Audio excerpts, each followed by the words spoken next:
guys, I'm Moss here, JP Moss, author JP Moss, with another video speaking about experiences from long ago in my past. In my last video I spoke about my encounters with Beniico of the Sasani,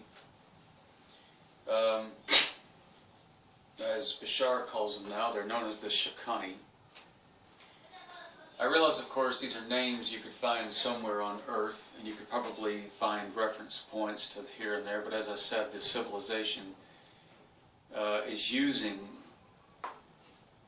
language and names that we can identify with and understand. In my last video, I spoke of the last 22 years. What happened since 1992 when I met her face to face. In brief synopsis of that, if those of you who don't know, I'm what's known as a MILAB, military abductee, which means you can be abducted by your own military in the United States of America by forces we don't know who they are yet, not pointing fingers, but they're military people. And MILAB is an acronym for military abductee, and in that encounter they had me with kind of an introduction. They put me up with this girl. She was a non-human person, well, human extraterrestrial, which means she was a human hybrid which had been created by what people call the Greys, the Grey aliens that come to this planet, abduct women, take their eggs out, and for their purposes and reasons, they created a hybrid race of half human, half them. Many say it's to kickstart their civilization. Many say it's to create a whole new race for love and light. You know, there's many different reasons behind that. In my particular encounter, with regards to this being, she'd managed to meet me prior to this introduction face to face. They didn't know that she was communicating with me prior to this, that she'd managed to get to me. And she imparted to me a great deal of information about herself, her civilization, and the reasons for all this. She said that she could see the future. She saw me doing this in the future, talking about this in the future with people. I have released a very short account. It is a true story called Beniico of the Sasani. It is out on Lulu.com right now. All proceeds of this book are going to go towards abused and battered women's charities. I'm not keeping any of the money. And I'll be happy to show and verify that through receipts, even if 1 million copies were sold. That doesn't mean all experiences that write books that keep money are bad. That's fine. You have to make money. You have to make money. My particular experience forbids me from keeping any of the money because I'm a witness to an assault on a person. Forget what she is biologically, and remember, we're dealing with an assault on a person. I'm only allowed, morally speaking, to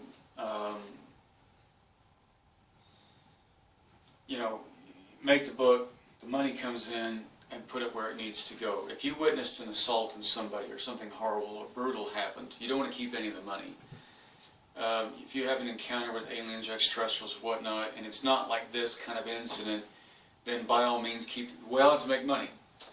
But I think any of you in my place would agree with this. You can't keep the money off this. There it is. Either people will, listen to this, or they won't. I don't really care either way. I'm putting it out there because truth has to come out. You've got to speak that truth. It's a fact. These things happened. I'm an eyewitness to these events, and it's my testimony. And I've been saying it for 4 years, been telling people about it.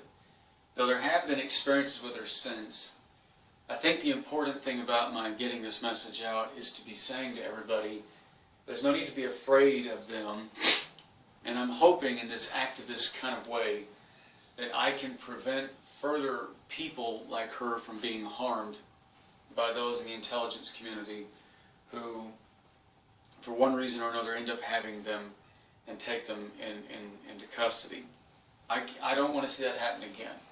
If you're watching this video and you happen to be one of those retrieval teams in the military intelligence, I hope this reaches your conscience, that your conscience is reached, and you say, you know, if that being meant that much to this man, and that connection you had with her was that loving and that sweet and that kind, then, you know, maybe I can get with others and we can maybe save some of them. We can stop this from happening to ones like the one he's talking about. Maybe even try to communicate with them, try to build a rapport with them, or get to talk to them. It would be a good way to help bring some peace. But again, understand, of course, that the baseline message behind all this is not about meeting aliens or extraterrestrials. It's about an issue about prejudice and racism on Earth in general, about getting rid of racism and prejudice. If I'm making an activist video about something that seems so unearthly and unbelievable, but it's a very serious, down-to-home message, then that message resonates with everybody. It should resonate with everybody. It's really, you know, don't believe any of this, but listen to the message behind what I'm bringing you. Put an end to racism. Put an end to division issues on Earth with regards to, you know, rich and poor, people with more education opposed to those who don't, people who get abused get labeled, people like children who get abused get labeled, get put down upon by those who have rich, have money, have power. This is a message to humanity in the deepest sense, which is to say, as a starseed, which is, you know, bringing love and light to Earth and this message. That encounter I had with her becomes, it becomes the linchpin in my message, in my bringing this to this public. It becomes the whole foundation of what I'm saying to people. And I've been saying it for 4 years, and I'm going to keep saying it. You need to try and get rid of racism and prejudice within yourselves and start living together productively. Because this doesn't just happen to extraterrestrial human hybrid girls on a road one night, and I was held captive and I had to watch them hurt her. I get asked this question, why were they hurting her? Well, she had a loving connection to me, and she kept coming to me, and they wanted to break that connection. And the only way that they could break that connection was through using mind control. They had a technology called a brain taser. They used it on me too. It's from Project MK Ultra and the CIA. A brain taser is a low voltage stun gun, which when held to the side of the head where the memory centers are, they call it the sweet spot.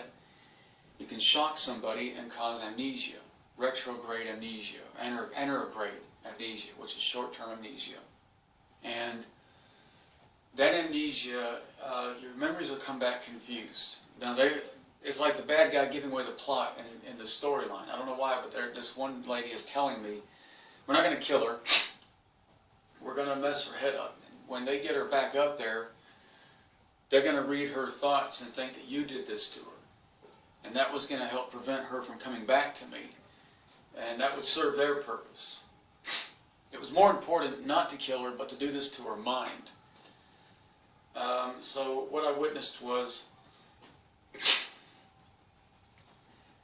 they were grabbing her by her hair and punching her in the face and slapping her and shocking her with a stun gun, electrocuting her, and then they would turn her head towards me so that she would look at me, and then they'd go back and do that again to her, and they were beating on her head and pushing her around, and they'd shove it back into my face, and then they kept doing that, and I was crying, and I said, stop doing that, you bastards, I'll kill you, you know, and I was angry, and I threatened them, and it was all down to to this is what they were trying to do. Trying to break that connection that we have, that loving connection. They didn't want her coming back. And I said to them, well, kill me. Don't do this to her. You know, she's 1,000 times what I am, you know. Kill me, I told them. I begged them. I said, you cowards, shoot me. Do this to me, not her. But they didn't seem to... They didn't want to do that, have a body, but they didn't. They did say that they could kill me, and I wouldn't be seen again after that night. That I would not be seen again. I just disappear. So this is really horrifying, isn't it? Well, yeah, it is, and it happens to people all over the planet. It's happening right now in third world countries. These kinds of assaults and abuse are human rights violations. Are going on all over the planet. I support Amnesty International, and I support the cause to end abuse on children and women. And I'm telling you that you don't have to believe this, but believe that your world, that this does go on in your world all the time. And if anything, my message to all of you is to put an end to this sex trafficking, human slavery, violations against humanity in every form you can think of. I love this girl very much, and I feel her around me all the time, and she's very much a part of my life. And if you can resonate with a spark of humanity, any of you listening, can reach into your pocketbooks and give to those charities.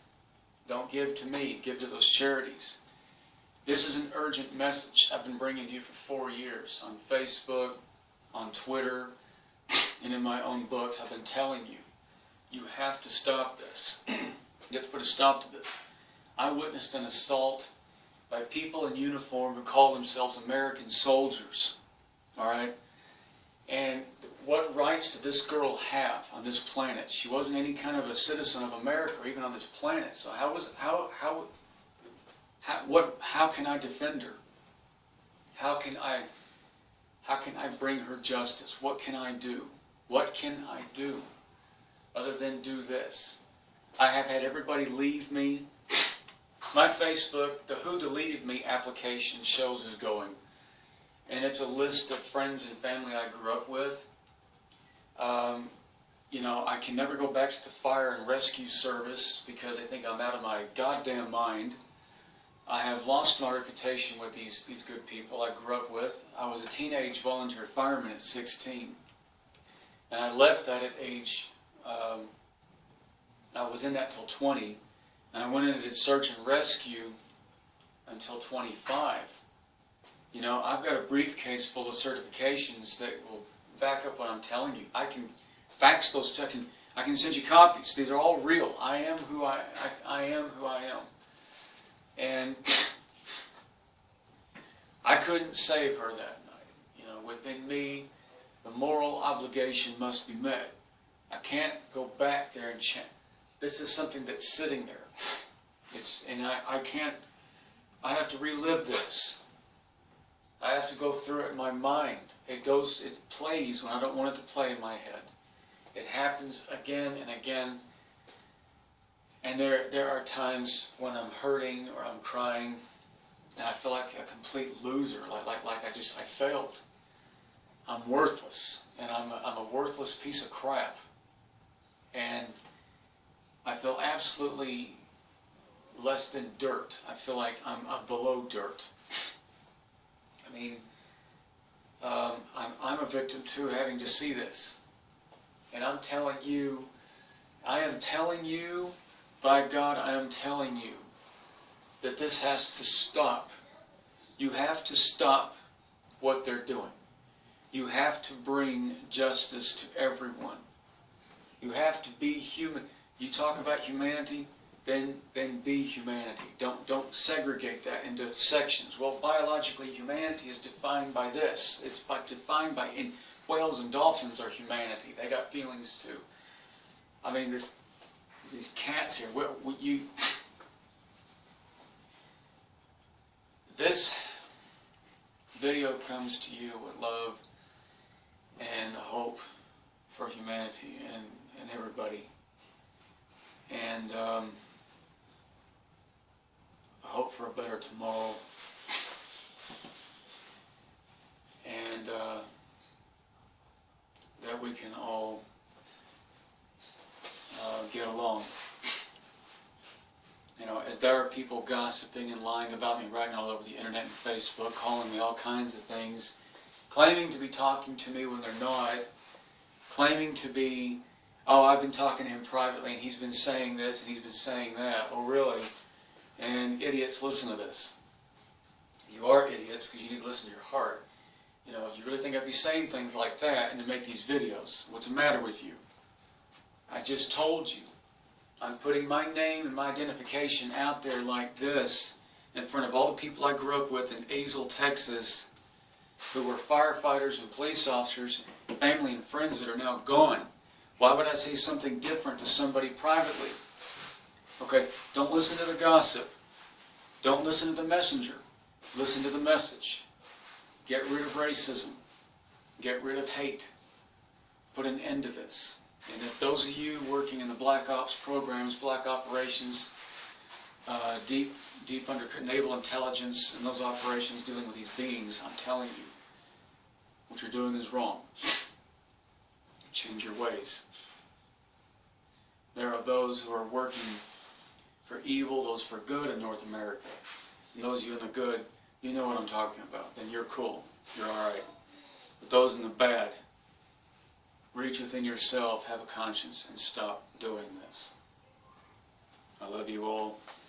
And again, thank you for subscribing to my channel, my preachy channel, my congregational type channel.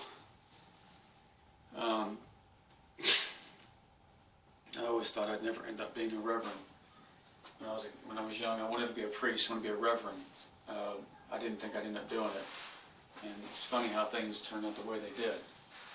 And here I'm at a pulpit, I'm standing here, and I'm my friends and neighbors, ladies and gentlemen, I love you, let's all talk about, and I'm doing that now. So, okay, thank you for watching.